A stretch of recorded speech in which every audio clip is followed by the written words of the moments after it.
So hello बच्चों, welcome back. और आज इस वीडियो में हम बात करने जा रहे हैं अनसर्टेनिटीज़ इन मेजरमेंट के बारे में। अनसर्टेनिटीज़ इन मेजरमेंट क्या होती हैं? जब भी हम कोई मेजरमेंट करना चाहते हैं तो उस मेजरमेंट को करने के लिए उस मेजरमेंट की अगर कोई अप्रॉक्स वैल्यू आती है तो उस वैल्यू को हम किस तरह से रिप्रेजेंट करेंगे, उस वैल्यू की रिप्रेजेंटेशन कैसी होगी।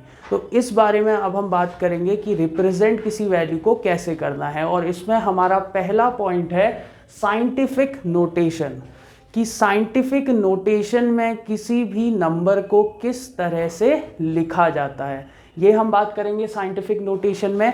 तो साइंटिफिक नोटेशन के अंदर किसी भी नंबर को रिप्रेजेंट करने का हमारा तरीका है n into 10 to the power n, n into 10 to the power n। तो यहाँ पर n क्या है?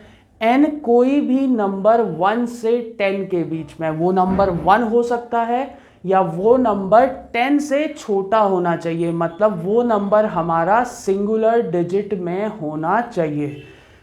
10 नहीं हो सकता, 10 से छोटा होना चाहिए। 1 हो सकता है, 1 या 1 से बड़ा, 10 से छोटा। तो ये नंबर हम रिप्रेजेंट करेंगे। साथ में स्मॉल n है हमारा कोई भी integer. The number can be positive number और the number can be negative number. ये नंबर पॉजिटिव भी हो सकता है, नेगेटिव भी हो सकता है। तो ये रिप्रेजेंटेशन हो जाएगा हमारा साइंटिफिक नोटेशन का। तो जो कुछ वैल्यूज हमें पता हैं उन वैल्यूज को साइंटिफिक नोटेशन में कैसे दिखाया गया है। For example Avogadro number, Avogadro number है 6.022 इंटू 10 टू द पावर 23। तो इस नंबर को हम 60.22 भी लिख सकते थे या 0.6022 भी लिख सकते थे, लेकिन हमने 6.022 इसलिए लिखा क्योंकि साइंटिफिक नोटेशन हमारा ये बताता है कि वो नंबर 1 से 10 के बीच में होना चाहिए, तो हमने उसको 6.022 लिख दिया। इसी तरह mass of hydrogen 1.67 into 10 to the power -24 grams, इसको भी हम 16.7 लिख सकते थे, 0.167 लिख सकते थे, लेकिन हमने क्या करा, इसे साइंटिफिक नोटेशन में लिखा 1.67। अब ये नंबर 1 और 10 के बीच में आ गया।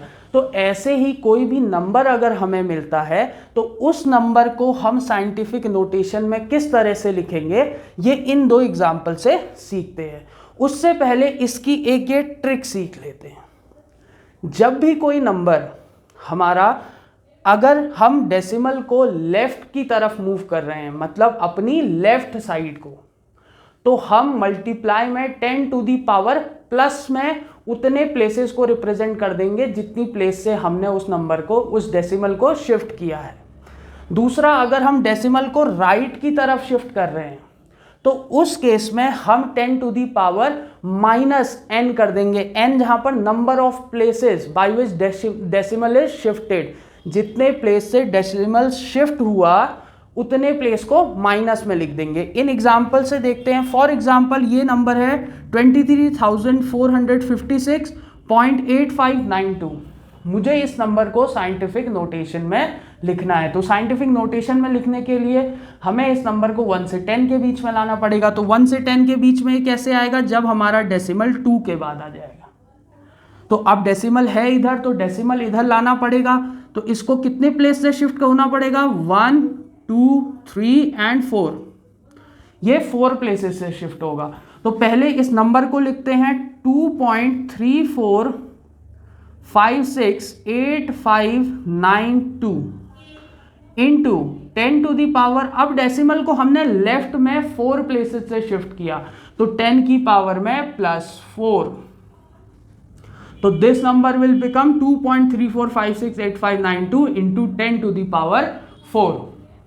अब आते हैं दूसरे नंबर पे, इसको भी साइंटिफिक नोटेशन में कन्वर्ट करना है। तो इस नंबर को साइंटिफिक नोटेशन में लाने के लिए डेसिमल हमें चाहिए 4 के बाद, लेकिन डेसिमल एक्चुअल में इधर है। तो इसको साइंटिफिक नोटेशन में कन्वर्ट करने के लिए हमें इस डेसिमल को शिफ्ट करना पड़ेगा 1, 2, 3, 4, 5, 6, 7 प्लेसेस से हमें इस डेसिमल को शिफ्ट करना पड़ेगा। तो नंबर हो जाएगा 4.285 इंटू 10 टू दी पावर, अब हमारा डेसिमल राइट साइड को शिफ्ट हुआ है 7 प्लेसेस से, तो राइट साइड मतलब -7। तो ये हमें याद रखना है कि अगर डेसिमल लेफ्ट शिफ्ट हुआ तो पावर 10 में प्लस हो जाएगी, और अगर राइट शिफ्ट हुआ तो 10 की पावर में माइनस हो जाएगी। तो इसी तरीके से अब अगर हमें नंबर्स दिए गए हैं तो उनको हमने किस तरह से मल्टीप्लाई करना है, किस तरह से डिवाइड करना है, एडिशन करना है, सब्ट्रैक्शन करना है, ये सीखते हैं। तो शुरू करते हैं मल्टीप्लिकेशन से। अगर इन नंबर्स को हमने मल्टीप्लाई करना है, ये हमने एक एग्जांपल लिया हुआ है, इस नंबर को हमने मल्टीप्लाई करना है। सबसे पहले नंबर्स को एक साथ ले लेंगे, इसको हम लिखेंगे 3.2 इंटू 6.4, ये एक साथ ले लिए, और दूसरा 10 to the power 8 into 10 to the power 4। अब इसमें बेसिक मैथमेटिकल लॉजिक लगेगा कि अगर a to the power p है multiplied by a to the power q, हमारा बेस सेम है, तो पावर ऐड हो जाएगी a to the power p plus q। तो इस केस में हमारा बेस जो है वो 10 है और वो बेस हमारा सेम है। तो अब हम क्या करेंगे, इसको 10 की पावर में ऐड कर देंगे। तो इस नंबर को हमने मल्टीप्लाई करा तो ये आएगा हमारा 20.48 इंटू 10 टू दी पावर, ये ऐड हो जाएंगे तो 8 प्लस -4, तो this our answer will be 20.48 into 10 to the power 4। This will be our answer. लेकिन क्या ये आंसर हमारा साइंटिफिक नोटेशन में है? नहीं है। तो इसे हमें साइंटिफिक नोटेशन में रिप्रेजेंट करना होगा। किस तरह से रिप्रेजेंट करेंगे? डेसिमल को शिफ्ट करके। डेसिमल हमें कहाँ लाना पड़ेगा? इधर 1 प्लेस से शिफ्ट करना पड़ेगा 2 के बाद। तो हमारा आंसर विल बिकम 2.048। बट हमने डेसिमल अभी एक प्लेस से लेफ्ट को शिफ्ट किया है, तो लेफ्ट के केस में हमें पता है कि 10 की पावर में ऐड करते हैं। तो 4 पहले से था, प्लस 1 प्लेस से शिफ्ट हुआ तो प्लस 1। तो our answer will be 2.048 into 10 to the power 5। This will be our answer. तो मल्टीप्लिकेशन में अगर हमारा कोई भी आंसर आए तो उसे हमने साइंटिफिक नोटेशन में रिप्रेजेंट करना बहुत ज़रूरी है। अब इसी तरह से बात करते हैं डिवीजन की। तो डिवीजन किस तरह से होगा? डिवीजन में क्या करेंगे? वापस से वही चीज़, नंबर्स को एक साथ ले आएंगे, 10 की पावर को एक साथ ले जाएंगे। तो इसको मैं लिख सकता हूँ 4.5 into 10 to the power -9 upon 5 into 10 to the power 5। तो नंबर्स को एक साथ लाने का काम करते हैं। Numbers will be 4.5 upon 5 multiplied by 10 to the power -9 upon 10 to the power 5। अब अगर मैं इसको डिवाइड करूं तो this will be 0.9 into 10 to the power. अब एक और mathematical concept, a to the power p upon a to the power q। अगर वापस से बेस सेम है तो पावर सब्ट्रैक्ट हो जाती हैं। इस कॉन्सेप्ट को जैसे ही हम लगाएंगे तो 10 टू दी पावर -9 ऊपर है, 10 टू दी पावर -9 और 5 नीचे प्लस में है तो -5, क्योंकि पावर सब्ट्रैक्ट होनी है। तो हमारा answer will become 0.9 into 10 to the power -14। लेकिन क्या ये नंबर साइंटिफिक नोटेशन में है? नहीं है। तो हमें अपना आंसर साइंटिफिक नोटेशन में ले जाना पड़ेगा। किस तरह से ले जाएंगे? इस डेसिमल को 1 प्लेस शिफ्ट करना पड़ेगा। तो शिफ्ट करते ही दिस विल बिकम 9।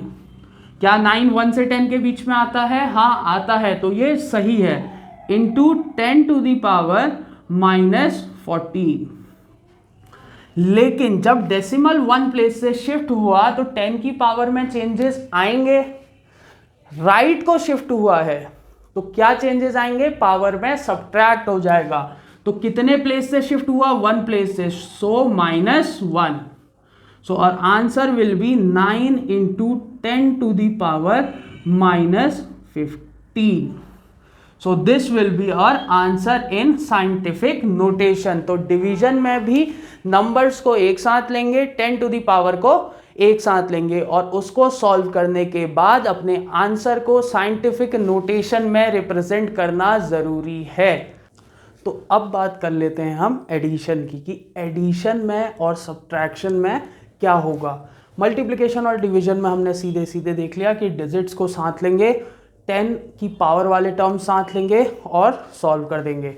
लेकिन एडिशन में क्या होता है, एग्जाम्पल हमने ये एक टर्म ली हुई है।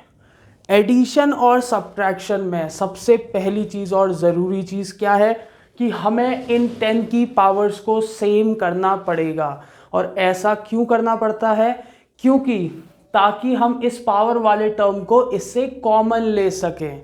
वापस से मैथमेटिक्स का कॉमन लेने का फॉर्मूला यूज हो जाएगा। For example 10 to the power 3 है, 10 टू द पावर 4 है, इन दोनों में से किसी भी एक पावर को दूसरे के बराबर करना पड़ेगा। फॉर एग्जांपल हम मान के चलते हैं हम इसको चेंज कर रहे हैं, हम इसको चेंज करना चाहते हैं, तो ध्यान से देखना, इसको हमने 10 टू द पावर 4 बनाना है, हमने पावर को इंक्रीज करना है। पावर को इंक्रीज करने के लिए हमें क्या करना पड़ेगा, हमें पता है कि पावर ऐड कब होती है, जब डेसिमल लेफ्ट को शिफ्ट होता है। तो हम यहाँ पर डेसिमल को लेफ्ट को शिफ्ट कर देंगे। अब हमें ट्रिक आ चुकी है, तो हम क्या करेंगे, इस डेसिमल को लेफ्ट की तरफ शिफ्ट कर देंगे। कितने प्लेस से, 1 प्लेस से, क्योंकि हमने 3 से 4 बनाना है। तो ये बन जाएगा हमारा 0.465 इंटू 10 टू द पावर 3। अब डेसिमल 1 प्लेस लेफ्ट को शिफ्ट हुआ तो +1, तो ये हो गया 10 टू द पावर 4, प्लस ये सेम रखेंगे 9.45 इंटू 10 टू द पावर 4। इसको मैं 4 लिख देता हूं अब। तो अब ध्यान से देखना, दोनों में 10 टू द पावर 4 सेम है, तो 10 to the power 4 10 to the power 4 हम कॉमन ले सकते हैं। ब्रैकेट में बचेगा क्या, 0.465 प्लस 9.45, और इसको अब हम ऐड कर देंगे तो ये आ जाएगा हमारा टर्म ऐड होके 519.9 इंटू 10 टू द पावर 4। तो ये हमारी टर्म आ गई। तो क्या ये साइंटिफिक नोटेशन में है, हाँ ये साइंटिफिक नोटेशन में है, क्योंकि हमारा नंबर 10 से छोटा है, तो ये साइंटिफिक नोटेशन में है, तो इसीलिए ये हमारा आंसर हो जाएगा। सब्ट्रैक्शन के केस में सेम चीज़ हमने करनी पड़ेगी, पहले पावर को सेम करना पड़ेगा। मल्टीप्लिकेशन और डिवीजन में ये करने की ज़रूरत नहीं थी। तो सब्ट्रैक्शन में भी 10 to the power 3 10 to the power 2 दोनों पावर्स को सेम करना पड़ेगा। तो इसको हम क्या लिख सकते हैं, 4.65। अब मैं 10 टू द पावर 3 को 10 टू द पावर 3 को 10 टू द पावर 2 में कन्वर्ट कर रहा हूँ। तो अब हमें क्या करना पड़ेगा, 10 टू द पावर 3 को कन्वर्ट करने के लिए पावर को रिड्यूस करना है, तो डेसिमल को राइट शिफ्ट करना पड़ेगा। राइट शिफ्ट डेसिमल जब होगा तो पावर डिक्रीज होती है। तो अब डेसिमल को कितना प्लेस शिफ्ट करना पड़ेगा, पावर को 1 प्लेस कम करना है। तो पावर को 1 प्लेस कम करना है तो हमें इसे क्या करना पड़ेगा, डेसिमल को राइट साइड शिफ्ट करना पड़ेगा। राइट जैसे ही 1 प्लेस शिफ्ट होगा 46.5 इंटू 10 टू द पावर 3 - 1 ये हो जाएगा, minus 9.45 into 10 to the power 2। तो दोनों तरफ हमारा 10 टू द पावर 2 आ गया, जिसे अब हम कॉमन ले सकते हैं। तो 10 टू द पावर 2 को बाहर लेंगे, 46.5 minus 9.45 into 10 to the power 2। अब हमें इसको सब्ट्रैक्ट करना है, तो ये आ जाएगा हमारा 37.05 इंटू 10 टू द पावर 2। अब सवाल वही कि क्या ये सिग्निफिकेंट फिगर है, क्या ये, सॉरी, ये साइंटिफिक नोटेशन में है, ये साइंटिफिक नोटेशन में नहीं है। तो अब हम क्या करेंगे, इसको साइंटिफिक नोटेशन में कन्वर्ट करेंगे। साइंटिफिक नोटेशन में कन्वर्ट करने के लिए हमें डेसिमल को 1 प्लेस लेफ्ट में शिफ्ट करना पड़ेगा, तो पावर ऐड हो जाएगी। तो ये बन जाएगा हमारा 3.705 इंटू 10 टू दी पावर 3, क्योंकि 1 पॉइंट इसमें ऐड हो गया। तो इस तरह से होगा हमारा एडिशन और सब्ट्रैक्शन। तो ये बात हो गई हमारी साइंटिफिक नोटेशन कैसे होगा। हमने देख लिया साइंटिफिक नोटेशन, कैसे एडिशन हुआ, कैसे सब्ट्रैक्शन हुआ, मल्टीप्लिकेशन हुआ, डिवीजन हुआ। अब आते हैं सेकंड पार्ट पर, जो है हमारा सिग्निफिकेंट फिगर्स। तो सिग्निफिकेंट फिगर्स के बारे में जानने से पहले हमें प्रिसाइज और एक्यूरेट के बारे में थोड़ा सा पता होना चाहिए कि किसको प्रिसाइज कहेंगे, किसको एक्यूरेट कहेंगे। तो प्रिसाइज क्या होता है हमारा, प्रिसाइज होता है closeness to the true value. किसी भी ट्रू वैल्यू के आसपास अगर हमारी वैल्यू है तो उसको प्रिसाइज बोलेंगे। लेकिन उसको एक्यूरेट कब बोलेंगे, जब हमारी एग्जैक्टली ट्रू वैल्यू हमें मिल जाए, तो उस केस में हम उसे एक्यूरेट बोलेंगे। तो जब हम प्रिसाइज की बात करते हैं और कोई हमारी वैल्यू आती है, फॉर एग्जांपल 21.5 ml हमारा कोई आंसर आया, तो इसमें दो पॉसिबिलिटीज हो जाती हैं। एक नंबर तो हमारा सर्टेन होता है, लेकिन दूसरा हमारा अनसर्टेन होता है। तो सर्टेन कौन सा होता है, जो डेसिमल से पहले होगा। डेसिमल से पहले वाला नंबर हमारा सर्टेन होगा, बट जो डेसिमल के बाद आ रहा है वो हो सकता है हमारा अनसर्टेन हो। तो कैसे इसको चेक करें, देखना ध्यान से, सर्टेन और अनसर्टेन। 0.5 हमारा अनसर्टेन है। क्यों अनसर्टेन है, क्योंकि ये 0.5 वैरी कर सकता है। फॉर एग्जाम्पल हम इसको इस तरह से लिख सकते हैं 21.5 प्लस माइनस 0.1, मतलब इसकी वैल्यू 21.4 से लेके 21.6 तक वेरी कर सकती है। तो इसीलिए ये 0.5 हमारा अनसर्टेन है, लेकिन 21 चेंज नहीं होगा। तो प्रिसाइज वैल्यूज में सर्टेन और अनसर्टेन वैल्यू मिलती है।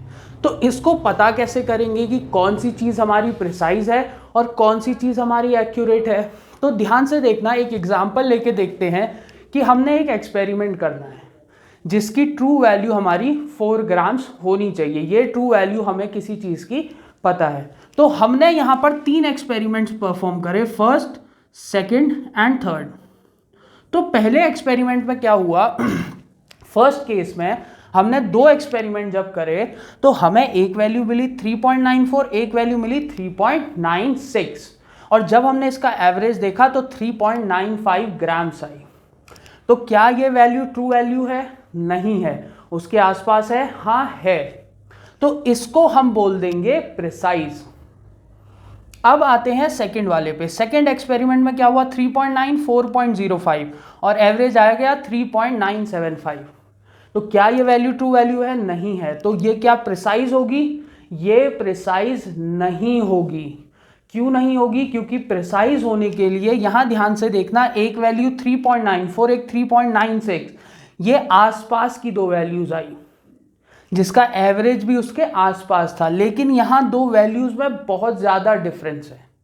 तो चाहे उसका वैल्यू, उसकी एवरेज वैल्यू ट्रू वैल्यू के आसपास हो जाए, लेकिन इसमें ज्यादा डिफरेंस होने की वजह से हम इसको नॉट प्रिसाइज बोल सकते हैं।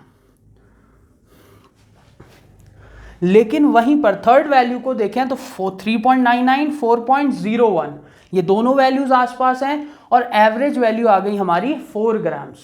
तो इस केस को हम बोलेंगे प्रिसाइज एंड एक्यूरेट बोथ।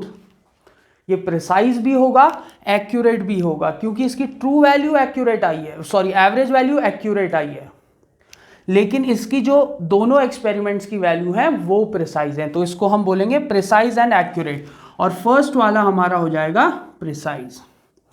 अब बात करते हैं इसके बाद सिग्निफिकेंट फिगर्स के बारे में, कि ये सिग्निफिकेंट फिगर्स क्या हैं और हम इसको क्यों यूज करना चाहते हैं, क्या इसकी अहमियत है, उसकी बात करते हैं। तो सबसे पहले रूल्स फॉर सिग्निफिकेंट फिगर्स सीख लेते हैं कि सिग्निफिकेंट फिगर्स के लिए क्या क्या रूल्स हैं। First rule is all non zero digit, जितने भी नॉन जीरो डिजिट हैं वो सारे के सारे सिग्निफिकेंट फिगर्स होंगे। फॉर एग्जाम्पल 27 में हमने लिखा 2 सिग्निफिकेंट फिगर्स, 24.8 में लिखा 3 सिग्निफिकेंट फिगर्स। तो ये नॉन जीरो डिजिट्स जितने भी होंगे वो सिग्निफिकेंट फिगर्स होंगे। वहीं zeros before non zero digit, जो नॉन जीरो डिजिट के पहले जीरो लगे हुए होंगे, are not significant, they are non significant, वो सिग्निफिकेंट नहीं होते हैं। एग्जाम्पल 0.75 केवल 2 सिग्निफिकेंट फिगर 7 और 5। 0.075 केवल 2 सिग्निफिकेंट फिगर 7 एंड 5। तो नॉन जीरो डिजिट से पहले लगे हुए जीरोस हमारे सिग्निफिकेंट नहीं कहलाएंगे। Now come to third point, zero between 2 non zero digit. 2 non zero digit के बीच के जीरोस ये क्या होंगे, ये सिग्निफिकेंट होंगे। फॉर एग्जाम्पल 0.705, तो नॉन जीरो से पहले वाला जीरो तो सिग्निफिकेंट नहीं होगा, लेकिन इन दोनों के बीच में जो जीरो है वो सिग्निफिकेंट होगा। तो सिग्निफिकेंट फिगर्स विल बी 3। अगला 2.075, फिर से 2 नॉन जीरो के बीच में जीरो आया तो हमारे 4 significant figures. Next point is zero on the right of a non zero digit after a decimal. Zero अगर नॉन जीरो से पहले हो तो नॉट सिग्निफिकेंट, बीच में हो तो सिग्निफिकेंट। लेकिन अगर जीरो हमारा नॉन जीरो डिजिट के बाद लगा हुआ है और वो नॉन जीरो डिजिट डेसिमल में भी, डेसिमल में नॉन जीरो डिजिट के बाद लगा हुआ है, तो उस जीरो का क्या, वो सिग्निफिकेंट होता है। फॉर एग्जाम्पल 2.7500, इस केस में ये जीरोस भी सिग्निफिकेंट में काउंट होंगे। There will be 5 significant figures. 0.00200, यहां पर क्या हुआ, नॉन जीरो डिजिट से पहले वाले जीरो सिग्निफिकेंट नहीं होते हैं, लेकिन बाद वाले जीरो सिग्निफिकेंट होते हैं, इसलिए 3 सिग्निफिकेंट फिगर्स। अगला पॉइंट कहता है exact number have infinite significant figures. कोई भी अगर हमें एग्जैक्ट नंबर दिया है तो उसमें इनफाइनाइट सिग्निफिकेंट फिगर्स होंगे। क्यों, ध्यान से देखेंगे। फॉर एग्जांपल 5 है, इसमें इनफाइनाइट सिग्निफिकेंट फिगर्स हैं। क्यों है, क्योंकि 5.0000 हम कितने भी जीरो लगा सकते हैं, और अगर हम कितने भी जीरोस लगा सकते हैं तो डेसिमल के बाद और नॉन जीरो डिजिट के बाद वाले जीरो तो सिग्निफिकेंट होते हैं। तो ये हमारे क्या हो जाएंगे, ये सारे जीरो सिग्निफिकेंट हो जाएंगे। तो all the zeros will be significant. तो जीरोस तो हम काउंट नहीं कर सकते हैं क्योंकि इसके पीछे हम कितने भी जीरोस लगा सकते हैं। तो इसीलिए हम इसमें क्या करेंगे, इनफाइनाइट सिग्निफिकेंट फिगर्स लिख देंगे। इनफाइनाइट सिग्निफिकेंट फिगर्स ऐसे हम देख सकते हैं। अब बात करते हैं इनफाइनाइट सिग्निफिकेंट फिगर्स में मल्टीप्लिकेशन एंड एडिशन की, कि क्या मल्टीप्लिकेशन और एडिशन में किस तरह से हम जो हमारा आंसर आएगा उसको रिप्रेजेंट करेंगे। तो अब देखते हैं एडिशन के बारे में। तो सिग्निफिकेंट फिगर्स का एडिशन देखते हैं कि एडिशन किस तरह से होगा। नॉर्मल तरीके से जैसे हम करते आए हैं, एग्जाम्पल मैंने लिखे हुए हैं, इसको सॉल्व करके देखते हैं। तो एडिशन जब हम इसका करेंगे तो यह आएगा 608.52 25.806, ये आया हमारा आंसर। लेकिन ये एग्जैक्टली लिखने का तरीका नहीं है, हम ये आंसर इतना पूरा नहीं लिखेंगे। आंसर को हमने लिखना पड़ेगा कि क्वेश्चन में दिए हुए जो वैल्यूज हैं उनमें minimum number of significant figures जो होंगे उसमें हमें आंसर को रिप्रेजेंट करना पड़ेगा। तो ध्यान से देखें, इसमें हैं हमारे 4 सिग्निफिकेंट फिगर्स, इस वाले केस में है 3 significant figures, and last case में है हमारे 3 सिग्निफिकेंट फिगर्स। तो minimum number of significant figures हैं 3, बट आंसर में हमारे 5 सिग्निफिकेंट फिगर्स हैं। तो ये सही नहीं है। सही क्या है, इस आंसर को 3 सिग्निफिकेंट फिगर्स में रिप्रेजेंट करना। तो 3 सिग्निफिकेंट फिगर्स में ये आंसर हो जाएगा 25.8। This answer will B 25.8। अब हमारे आंसर में 3 सिग्निफिकेंट फिगर्स हैं। अब बात करते हैं मल्टीप्लिकेशन की।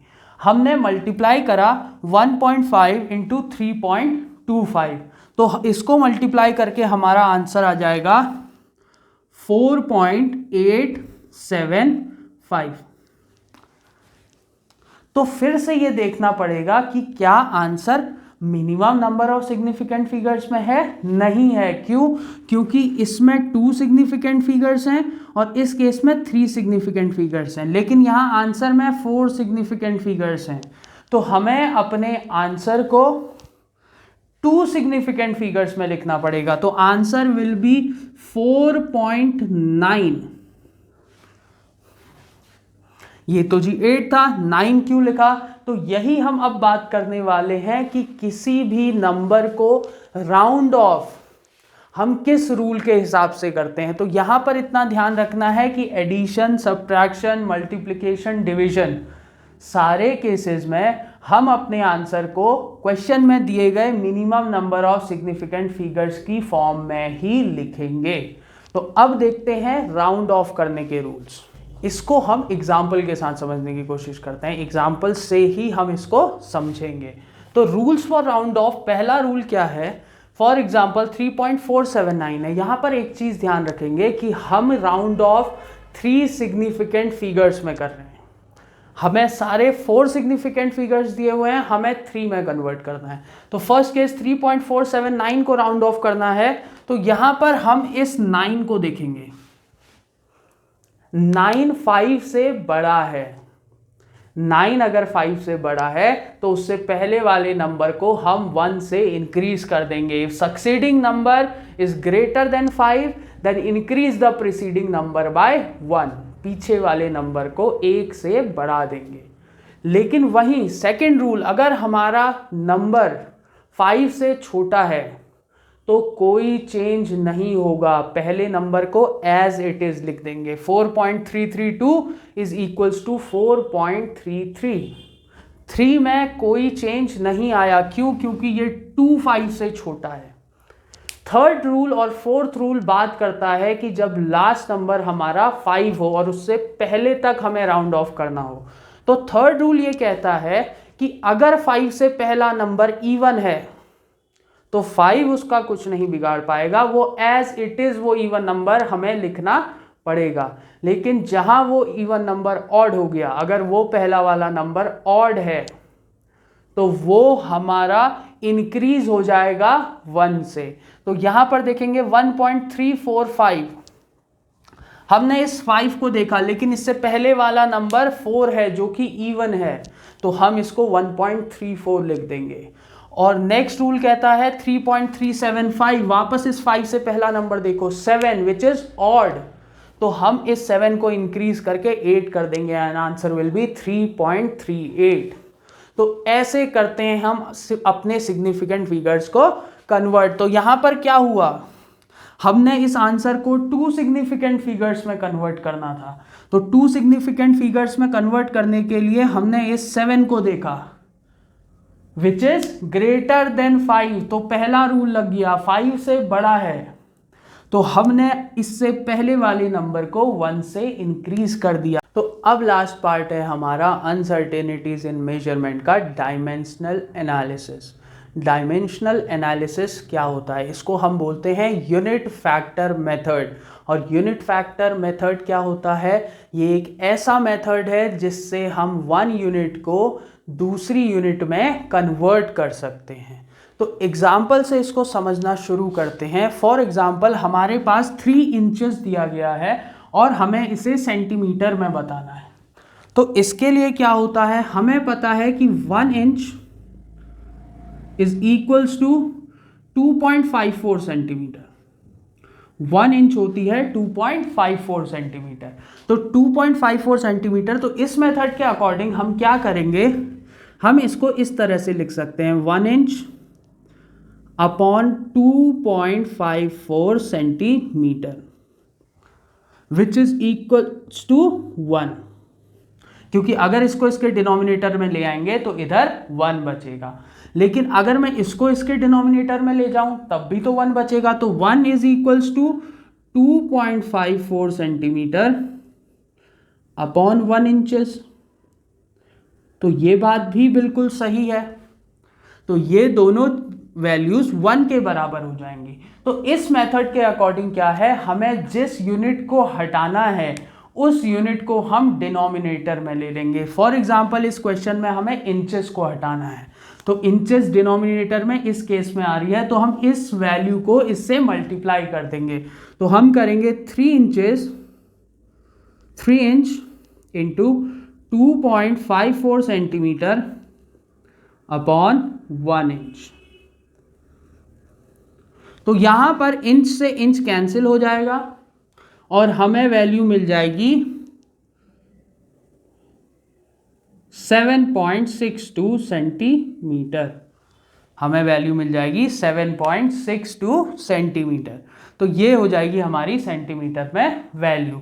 इसका एक और एग्जांपल, फॉर एग्जांपल हमें दिया गया है 2 डेज और हमसे पूछा गया है कि इसको सेकंड्स में कन्वर्ट करें। तो ये आप लोग खुद करने की कोशिश करेंगे और फिर ट्राई करके आप हमें बिल्कुल बताएंगे। ये एग्जांपल आपकी एनसीईआरटी में भी प्रेजेंट है, तो आप वहाँ से भी रेफर कर सकते हैं। तो कोई डाउट हो तो वो डाउट आप हमसे पूछ सकते हैं। तो अभी हमने बात कर ली है अनसर्टेनिटीज इन मेजरमेंट्स की। अब इसके बाद हम बात करेंगे लॉज ऑफ केमिकल कॉम्बिनेशन के बारे में। केमिकल्स के लॉज के बेसिस पे कंबाइन होते हैं, अब हम ये सीखेंगे अगले वीडियो लेक्चर में।